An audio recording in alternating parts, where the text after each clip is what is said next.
Overall, there was a little bit of emphasis on the Houston game, and then we had some periods offense versus defense. This is the first time for me being in the stadium. I think it's a great setup, good feel, especially on a Friday night. Any questions?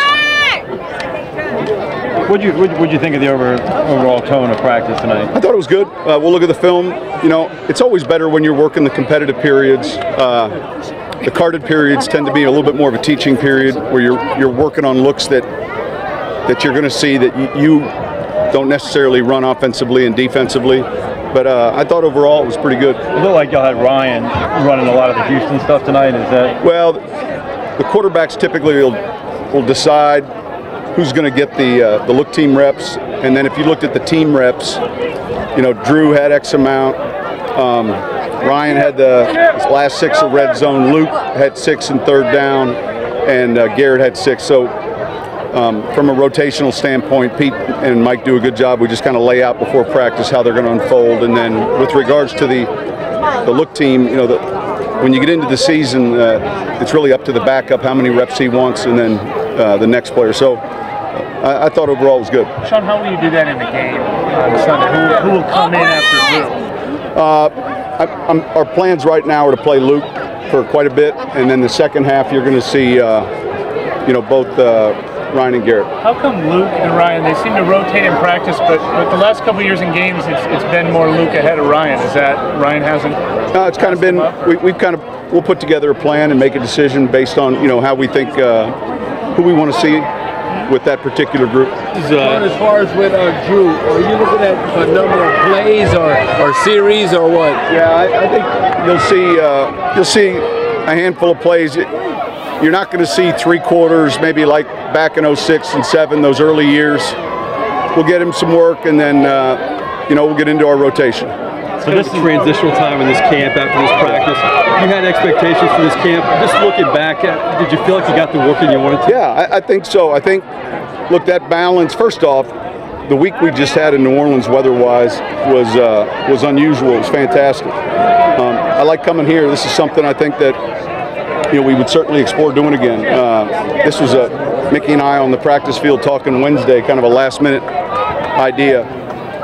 And then the work we had at West Virginia was good. You know, every year you deal with a handful of nagging injuries, and you're always hoping that that's a smaller number. But I think overall, we've been pleased with the setup. Our transition back here has been real smooth, and you know, playing on another home preseason game before the final one, I think helps. Sean, do you, in the Texans, do you agree about how much to use your starters or anything like that? You know, sometimes, well, I would say there hasn't been any communication with regards to how we're playing our guys. Bill's someone that I would talk to, and yet in this game, I think a lot of that's coach's choice, and so no different than the week in New England practice, and sometimes you saw Drew maybe out there versus their second defense, or you saw Tom out there versus our.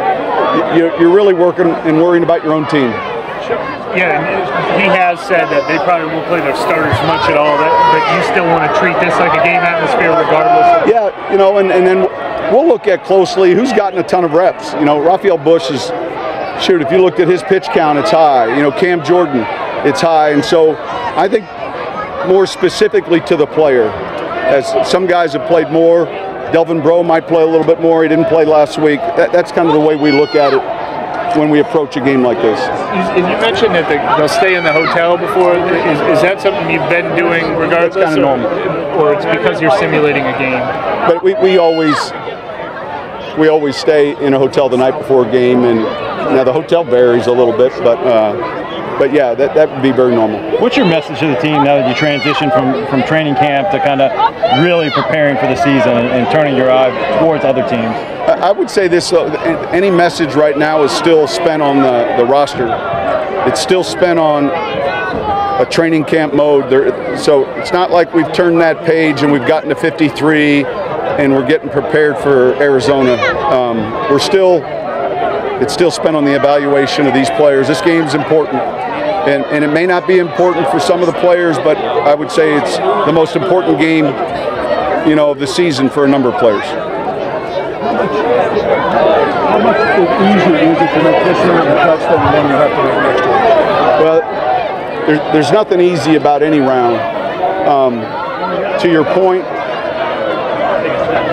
when you go to 53, it's difficult because there's a lot of hours spent on a handful of players. When you go from 90 to 75, it's difficult because of the time spent with so many of these guys and the investment that they put in, starting back in the off-season program, the spring, the summer. So there's nothing easy about it, and you know, I mean, I don't know how other teams do it, but I know how we do it. And we'll spend time with each player.